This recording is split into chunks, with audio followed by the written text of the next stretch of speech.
My name is Spencer Scott. I am a hip hop integration specialist, but primarily the work that I do is I'm a restorative practice coordinator for the University of Pittsburgh in the School of Social Work and the Center for Race and Social Problems.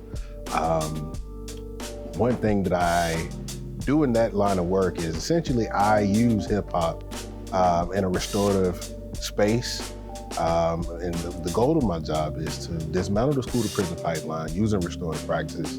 And one thing that I love to do is use music, dance, art to get students to see life and see their actions day to day in a different space. Unfortunately, Black and brown students all across the country are more likely to be entered in the school prison pipeline than their white counterparts. And I want to dismantle that.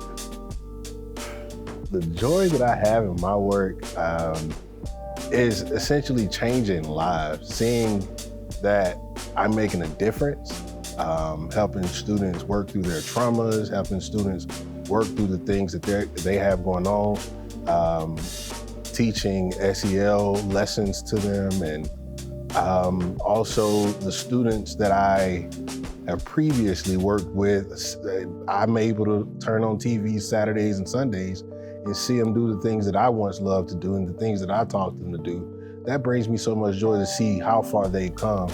And I'm looking forward to see where these students that I'm working with currently go in life. Christ keeps each other. Oftentimes, you want to say some things that you think about him, he just put it in your heart. You know you're not supposed to say that. You know you're not supposed to do that. And then oftentimes, dealing with students, I say this all the time, kids who need love the most ask for it in the most unloving way. So being able to see what they need and actually get it out of them through conversation and actually seeing past the wall that they build up and actually break down that wall so they can communicate and provide them with the tools to be able to sustain communication far after I'm gone. And I'm hopeful that I'm doing God's work consistently past this point in life. So one of the things in my line of work is we have what's called healing circles, where we heal the harm that has been caused between two or more people.